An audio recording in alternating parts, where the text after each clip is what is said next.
আসসালামু আলাইকুম, সবাইকে স্বাগতম আমার এই নতুন ভিডিওতে। ঈদে এসেছিলাম বাবার বাড়িতে।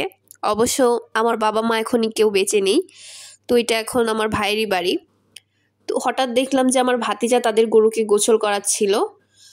তো আমি এসে আর সুযোগটাই মিস করতে পারলাম না, কারণ একটা টাইমে আমারও গরু ছিল। আমি গরুদেরকে খুব ভালোবাসতাম।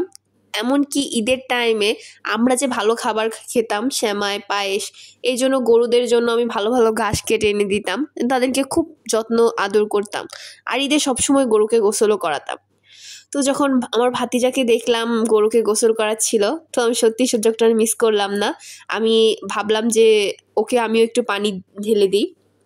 গ্রামের মানুষরা এই জিনিসটার সাথে খুবই অভ্যস্ত, কারণ গ্রামের মানুষের প্রায় সবার ঘরেই গরু থাকে, আর তারা গরুকে গোসল করায়। অনেকে পুকুরে করায়, অনেকে নদীতে করায়। তো আমাদের নদীটা এতটাও দূরে না, কিন্তু খানিকটা দূরে। তো আমরা এখানেই করাই, মোটর থেকে পানি এনে পাইপের মাধ্যমে গরুকে গোসল করাই। তো আমি গরুকে পানি ঢেলে দিচ্ছিলাম, এমনকি গরুটা এত শান্তি পাচ্ছিল যেটা গরুটাকে দেখেই বোঝা যায়। কারণ যতবার আমি পানি দিচ্ছিলাম, গরুটা একদম শান্ত হয়ে পানিটাকে মানে তার গায়ে ঢেলে দিতে আমাদেরকে আরও সাহায্য করছিল।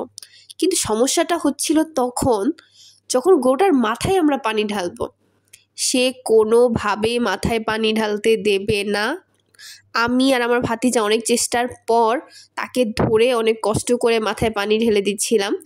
তারপর আমার ভাতিজা তার হাতে আরও কিছু খড় নিয়ে তার মাথাটা ভালো করে একটু ডলে দিচ্ছিল, যেন তার মাথায় কোনো ময়লা থাকলে সেটা হয়ে যায়, পরিষ্কার হয়ে যায়। তখন আমি আবার পানি ঢেলে দিচ্ছিলাম, আর এর মধ্যে তো ওকে গোসল করাতে যেয়ে আমি নিজেই গোসল হয়ে গেছি। কারণ পানিটা আমার গায়ে এত পরিমাণ, আমি পুরো মানে ধরতে গেলে আমি ভিজে গেছি একদম। তো আমার ভাতিজা খুব সত্যি খুব আদর করে গরুটাকে গোসল করায় দিচ্ছে। গরুটার শরীর খুব ভালো করে ডলে দিচ্ছে, তারপর ওকে পানি ঢেলে দিচ্ছে।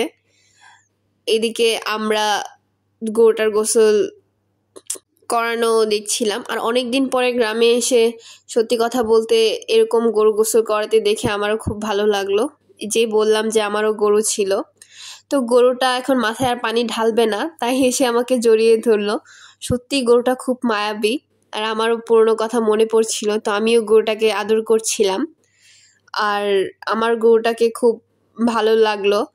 তো কিছুক্ষণ পরে গরুটা আর এখানে থাকবে না, কারণ তার মাথায় পানি ঢালা হয়েছে। সে এখান থেকে চলে যাবে, তাকে কোনোভাবে আটকে রাখা যাবে না। সে দৌড়ে চলে যাচ্ছে যে তাকে যেন আটকে রাখা হয়। তো সত্যি আমার খুব অনেক দিন পরে এটা দেখে ভালো লাগলো। তো আপনাদের যদি ভিডিওটা ভালো লাগে, ভিডিওটাতে লাইক করবেন, কমেন্ট